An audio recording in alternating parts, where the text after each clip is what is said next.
Body weight has a massive impact on fertility.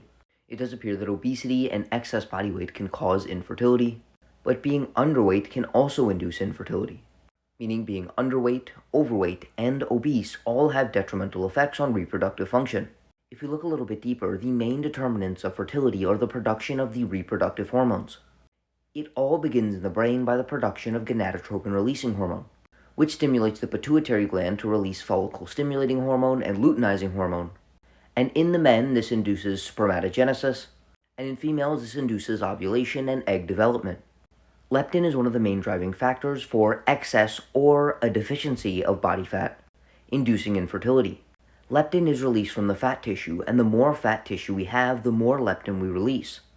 Leptin acts directly in the brain to stimulate the production of GnRH, the hormone that instigates the reproductive process.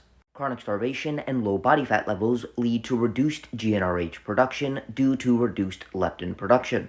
However, obesity is also characterized by what is referred to as hypothalamic and systemic leptin resistance, which is essentially an increase in the production of leptin due to excess body fat, but a decrease in the cell's responsiveness to leptin, referred to as leptin resistance. Obese individuals exhibit high circulating levels of leptin, but their hypothalamus no longer responds normally, all of which lead to a reduced production and release of GnRH. In essence, lack of proper leptin signaling, either through a decrease in the production of leptin or a decrease in the sensitivity of leptin, decreases the production of GnRH in obesity and in underweight individuals. Another hormone that's responsible is insulin. Insulin plays a permissive role in the production of GnRH. Very low-calorie diets, which are required for most to maintain very low body fat levels, reduce insulin production and therefore reduce the insulin-stimulating effects on GnRH. And obese individuals, similar to leptin, develop insulin resistance, decreasing proper insulin signaling within the hypothalamus, leading to a pseudo-state of low insulin production, despite high circulating levels of insulin. Another hormone is the thyroid hormone, which regulates the production of GnRH, the production of FSH and the FSH receptor, and directly stimulates steroidogenesis, which is the production of the reproductive hormones including testosterone, estrogen, and progesterone. Undernutrition and low body fat levels lead to a decrease in the production of the thyroid hormones. Conversely, obesity is also associated with the risk of hypothyroidism.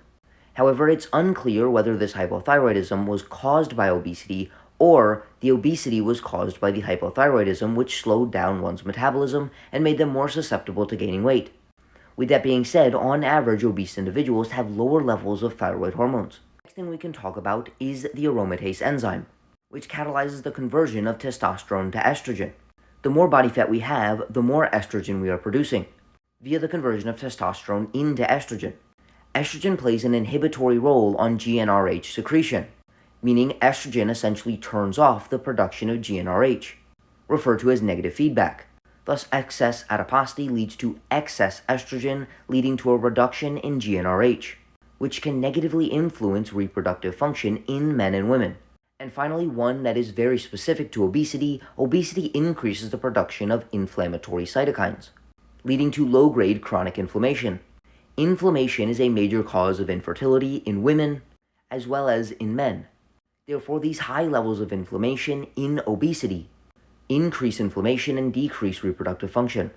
The exact body fat for adequate reproductive function is still yet to be fully determined, but it appears that a slightly higher percentage of body fat in women between 26 and 28% does improve the regulation of ovulatory cycles, and men with high BMIs between 32 and 34 have twice the risk of infertility as men between the BMI of 20 to 22. Therefore, maintaining a body fat percentage between 15 and 25% in men may be the best for improving and maintaining fertility and reproductive function. With that being said, if you would like an individualized approach to your nutrition and lifestyle to optimize your health, energy, and body composition, send me a DM to sign up for coaching.